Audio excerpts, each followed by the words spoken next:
My name's Dean. I'm a person in long-term recovery. And what that means to me is since July 7th of 2007, I haven't used any alcohol or drugs.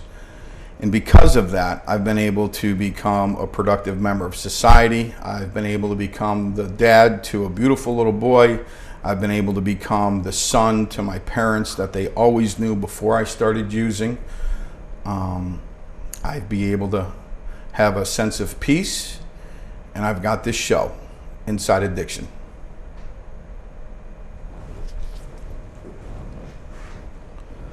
My guest today is Jett. Jett, welcome to the show. Thank you, thank you. So, Jett, let's start out with, tell me how it was growing up. Growing up, I mean, looking back, it seemed pretty normal, you know. I think I was pretty normal. My family was pretty normal. It was, you know, we went to church on Sundays and had family dinners and all that good stuff. I mean, obviously it wasn't always sunshine and rainbows or anything, but what family really is, you know. Mm-hmm. I don't really remember a whole lot of alcohol use around me, at least as a child. I mean, there was obviously some, but you know, not that really affected me at that age. I don't think.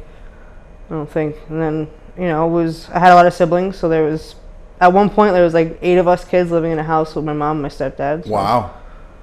So we all got along quite nice most of the time. Most of the time. Yeah, but you know, it was. I had a good upbringing overall. I had a very good upbringing. I was always in school. I was always told to do my homework and all that stuff. Whether or not I was throwing a temper tantrum, I still had to do it, that kind of thing. And we always had food on the table. I always had a roof over my head, clothes on my back. You know. So did you grow up in a small town, big city? Small town, Saugerties. Real small town. Real small town. Okay. Yeah, everybody knows each other, kind of thing. Everybody knows what everybody's up to. Right. So, how were your grades in school? School was okay? I did well. Yeah. I mean, I wouldn't say school was my favorite thing to do, but I did it well for the most part. Math was a little iffy, but still is. It's okay. So tell me about the first time that you used any substances. I'd have to say, I'm pretty sure it was 14. I started smoking pot right around 14. How'd you get introduced to weed? My friends. I mean, I knew about it. I know that there was probably certain members of my family that were using it, but it wasn't a big deal. You know, like it was always made to seem very normal. Right. You know, and not that I was ever urged to smoke as a kid or anything, but it just wasn't a big deal. You know, it was just weed. It's just weed. Kind of thing.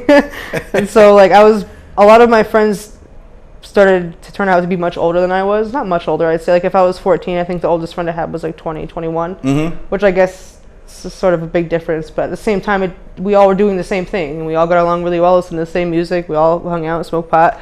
I used to be one of the ones that was like, I don't smoke pot, guys. And like, I leave the room when they were going to. And then I don't know what happened one day. One day you didn't leave the room. I didn't leave the room.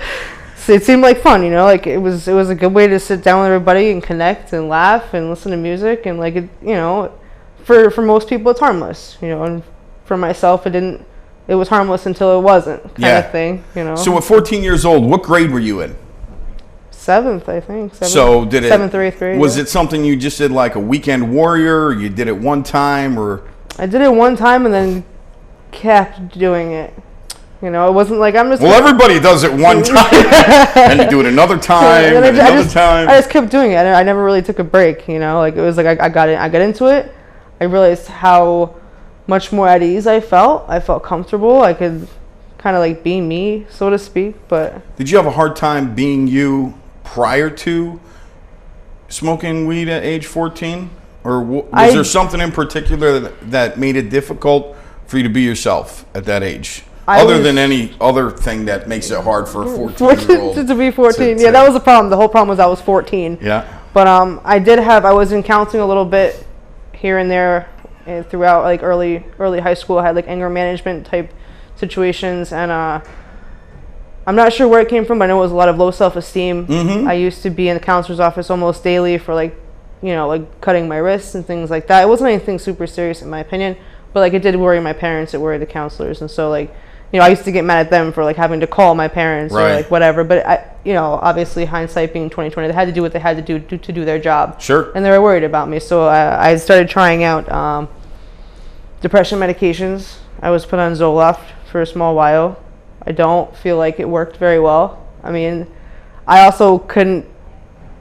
I don't ever felt I was taking enough, kind of thing. I was like, it's just not working. It's just not working. So like I wouldn't say I was depressed as a kid. I didn't remember feeling like that awfulness, but I would say down and out a lot. Like I would do a lot of like drawing, and like the drawing wasn't the happiest drawing, and I would do a lot of writing, and the writing was not the happiest writing. And so I'm not sure what the problem really was. Like I said, like my home life was good. Sure. It was good. But so did marijuana help you with your depression? Was it something that, not only socially, but did it also assist in like a self-medicating? Absolutely. That's like, looking back now, I can see that's what I was doing. Like I would end up smoking, and then I'd be like, well, and everything's all gone. It's all good. It's all good. Everything's fine. Yep. And that was, I don't know. It was definitely an escape. It was just a sense of ease and comfort. It was ease and comfort, and everybody was all good. So ease and comfort, was there any negative impact or side effects at 14 years old smoking weed? Like with school, with your because this sounds like you said, your family life, your home life was pretty good. Pretty good. So did it have any negative impacts at that age? Well, I wasn't living at home anymore. I had moved in with a friend of mine. At 14? At 14. Okay. Yeah, it was just certain family situations just led to me staying with them. I was closer to school. Sure. My mom ended up having to move, and she was further away, and she didn't want to take me out of high school, and so I ended up staying there. And I mean, it wasn't anything having to do with that household either. That house was great. Yep. Everything was good there. It was just, I don't remember, not to put like, sunshine on weed or anything, because I know how it affects me now. But it didn't have a whole lot of negative impacts. Aside from like, eating a lot or like wasting my money, like I definitely started spending money on it a lot. And right. like, I did have a job at 14. So wow. I was like, yep, got that money. So like, that's what I was using it for. It was like either like weed or like, things that I wanted to do at 14 years old. So the only negative impact I can say it had was eventually it became not enough. I just couldn't smoke enough to get to where I wanted to be. Right. And like that's me from what I've learned now. Like I obviously didn't see that from before, as it Sure. was just like it can be one of those gateway drugs. Same thing with alcohol though. Like that was the same thing. I don't think I would have done half the things that I did prescription pill wise and all of that without having tried weed or alcohol first. So you went from weed at 14. At what point, it sounds like you went to alcohol or prescription pills first after that? Probably all at the same time.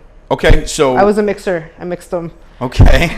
So from the age of 14, how long did it take before your use kind of progressed and you got to that point where you said, hey, it was never enough at that point. You couldn't smoke enough. So then you moved on to what? Drinking and prescription medications. And how old were you when you started drinking? 15. 15. So within a year. Within a year, it was like, this is not working anymore.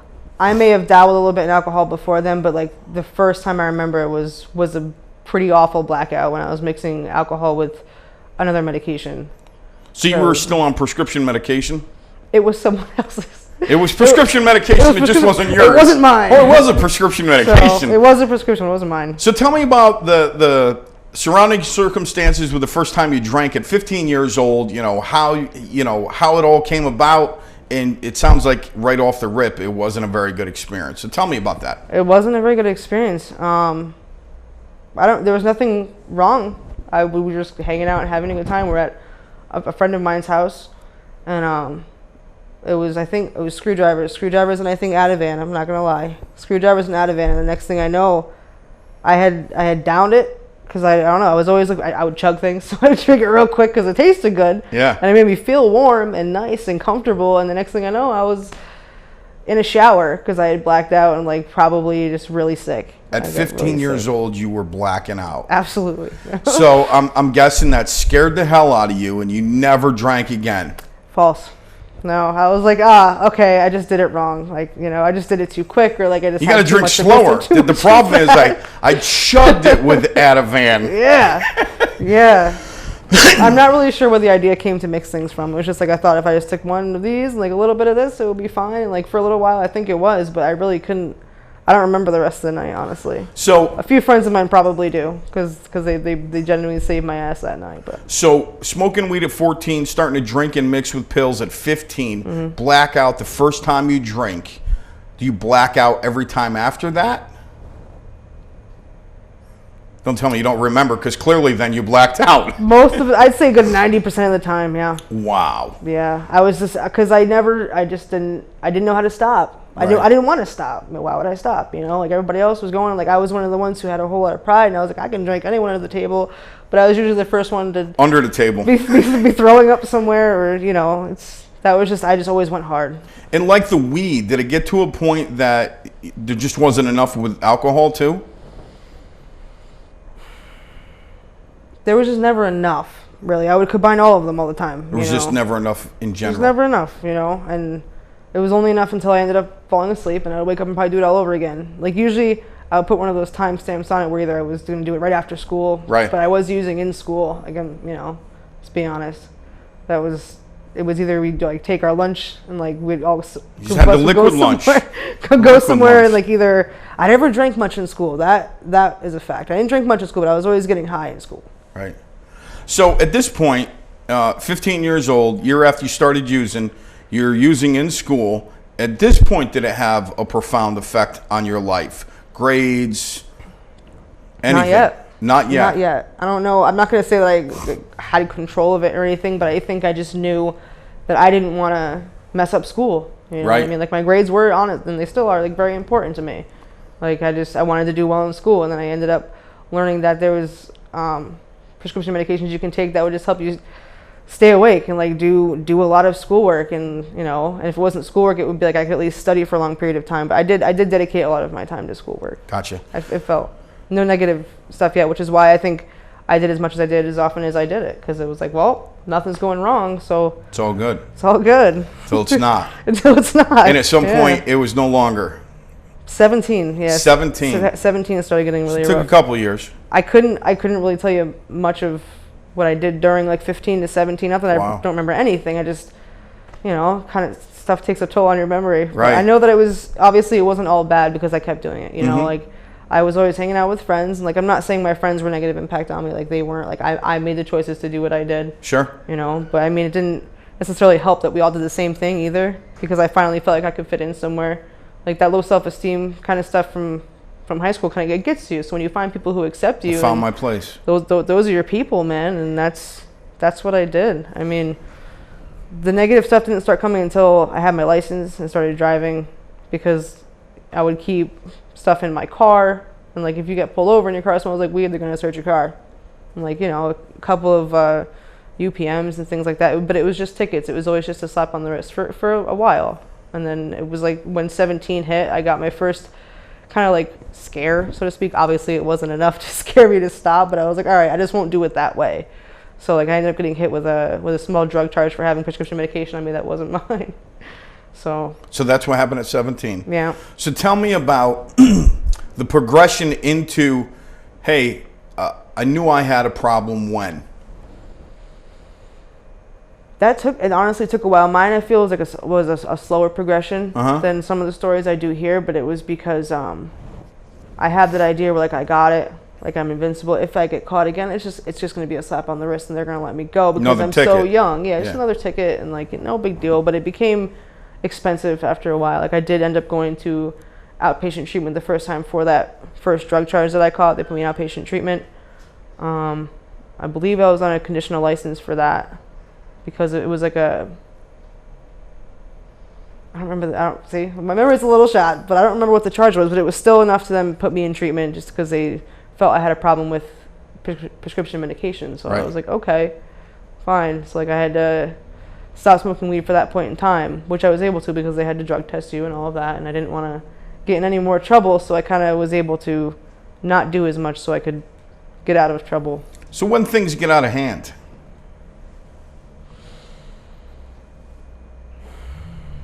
Probably I didn't notice it getting out of hand until maybe like 21, 22. Yeah, because like even after I had tried getting sober for like one of the first times, it was like people were like, "Oh wow, is it that bad?" And I was like, "Don't say things like that." But you know, it's true. Like I kind of felt like I had this under control. You know, like, and I guess I don't even know how to describe like got bad. You know, like it was a slow progression for me. Like I didn't really get hit wake hard. up one morning and be like, "Oh shit." No, I'm over my head. Like 23.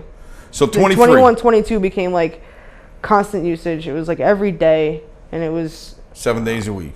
Yeah. So yeah. 23. Mm-hmm. Tell me about it. 23. Right. Yeah. 23 was when I first got, I think probably one of my first DWIs where they actually like took my license away, and like I got an actual DWI charge. I got DWAI. They were nice enough to drop that one down for me because it was my first actual offense on the record for that you got caught for. That I got caught for. I was officially caught. I was like, all right, I'll just do it better next time.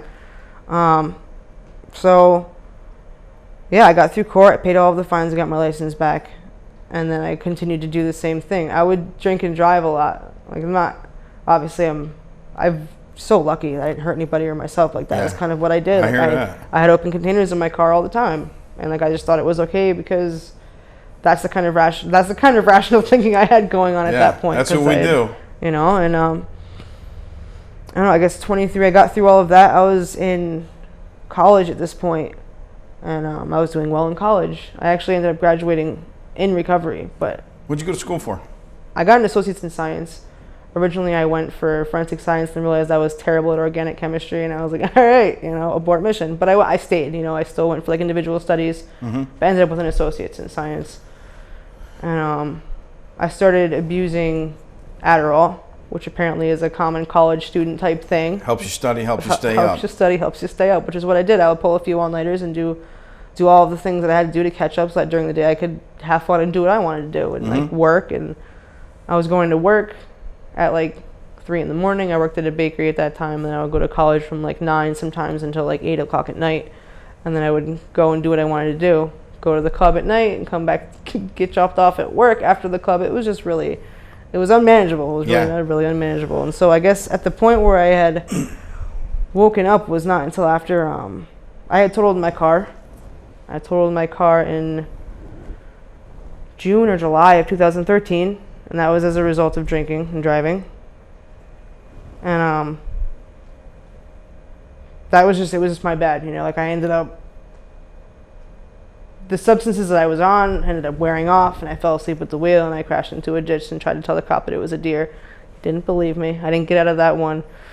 But it wasn't until 2 weeks after that where I got caught drinking and driving again, where I got my last DWI in August. Gotcha. My sober date's in October, so I still hadn't stopped. It wasn't bad enough. So you got sober? I did. In October? Yeah, October 23rd, 2013.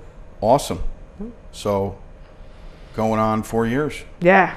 Yep. Congratulations. Thank you. How did you get sober? I have a very large sober network. I'm involved a lot with certain types of service, and like I have 90% of the people in my life today are sober. They've taught me how to do what I need to do.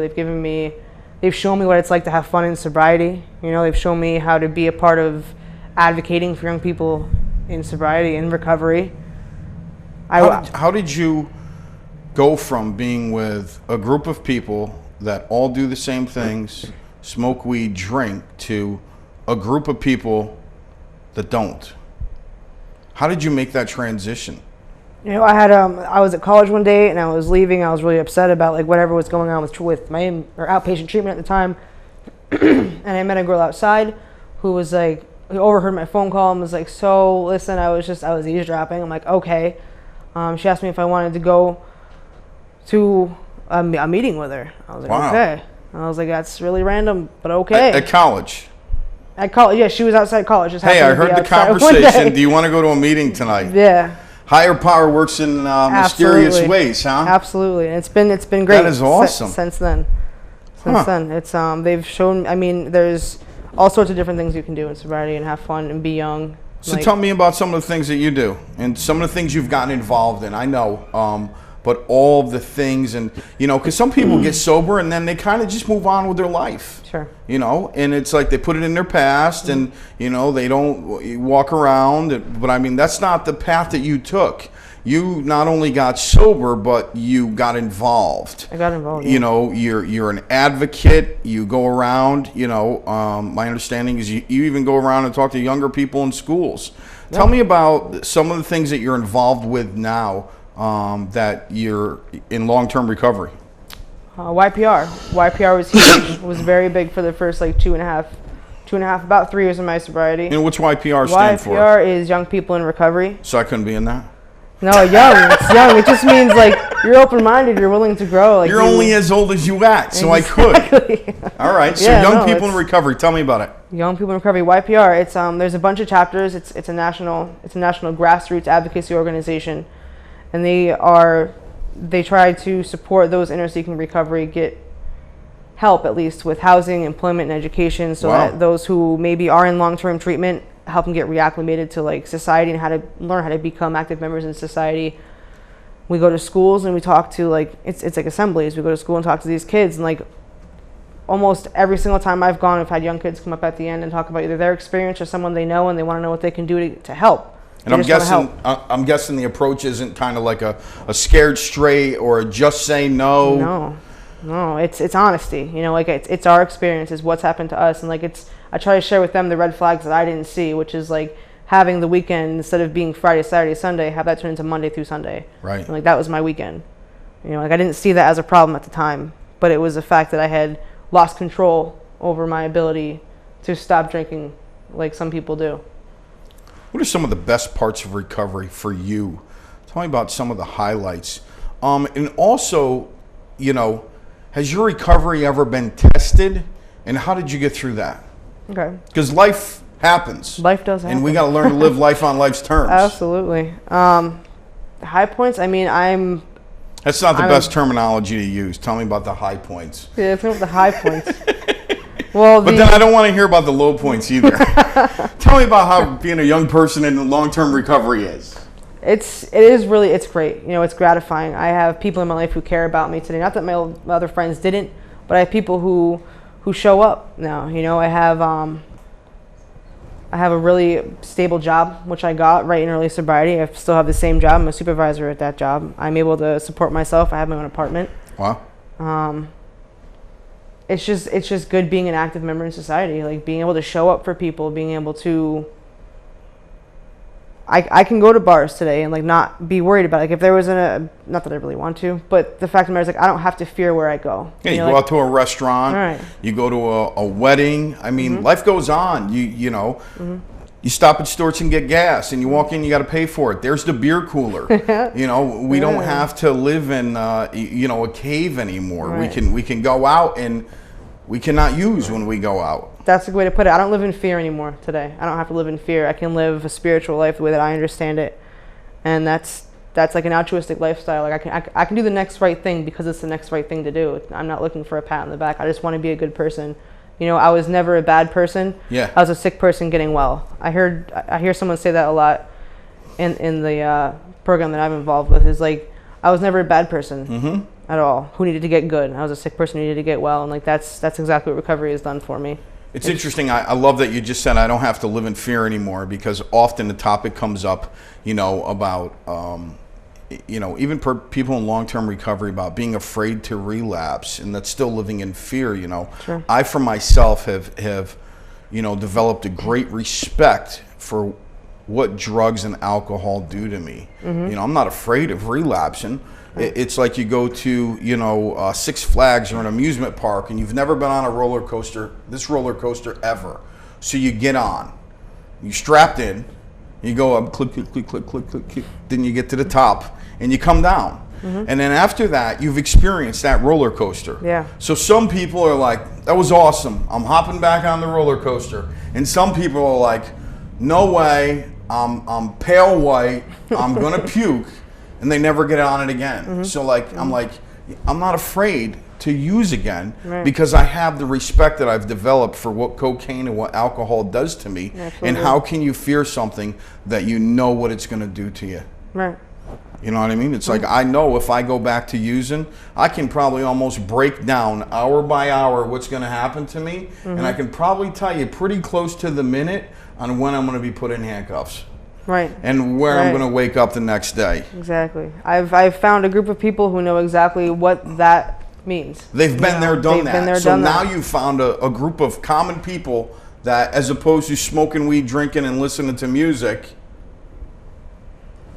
We just live, laugh, love. You Live, know, as laugh, cliche as that is, like that's just what it's about. I can show up and live life today, and I don't have to be afraid. I don't have to be ashamed of what happened in the past because I can share that experience with people who may not know where to go next. Right. You know, and like I can show you where to go next. May because not I've been be on there. a college campus, somebody eavesdropping. That is like awesome and saying, hey, That was amazing. why don't I take you That to was a amazing. meeting? What have been some of the challenges you've had in your recovery? How has it been tested? And how have you gotten through that? Because at the end of the day, life still goes on. Mm-hmm. You know, things happen. Now we have responsibilities that we're conscious of. Mm-hmm. We have to go to work. Our bills have to get paid. Things happen. Our relationships end, relationships begin, loved ones die. How has your recovery been challenged, and how have you gotten through it? Support. I've lost I've lost people, you know, in this recovery because not everyone gets it. Yeah. And like that's okay. You know, there's financial challenges obviously. Yeah. And there's breakups, and there's just emotional bottoms in general, which happen. Like I'm a human being, and like that's okay. But the difference is that like I have the support around me, people who understand me, who I can reach out to and like get this network together and be like, oh, you know what, guys, I'm struggling, and like it's okay to ask for help now. It's not weak. What is something that you think people that don't know as much as we do about substance use disorders and recovery out there need to know? Like, what's one thing that you wish everybody knew about substance use disorders? Everybody knew. I don't know, it's okay to ask for help. I don't know. I didn't want to ask for help because I didn't think I had a problem. But like, even if you don't think you have a problem, it's okay to just look into it anyway. Like, if you even have this like inkling of an idea where it's like, I don't know if I have control over this, or If you're questioning it, if you're questioning it at all, just reach your hand out. It's okay. You know, it's not weak to ask for help. And like that was my thing. It was like I had a lot of pride and I didn't want to ask for help. I didn't think I needed it. So like in my experience, like my personal higher power decided to just send someone to ask for help for me, kind of thing. But reach out, ask for somebody. So, Jett, this is your camera right here. So I want you, one last thing to, if someone's out there still sick and still suffering, feeling hopeless, feeling helpless, what would you say to them? Well, I would say it's okay. It's okay to feel scared. It's okay. But there's help out there. There's a lot of help out there. There's different pathways to recovery. And everyone has their own journey. But there's people like myself and hundreds of other people who are willing to help you. All you have to do is ask. Jett, thank you so much. I appreciate it. Thanks.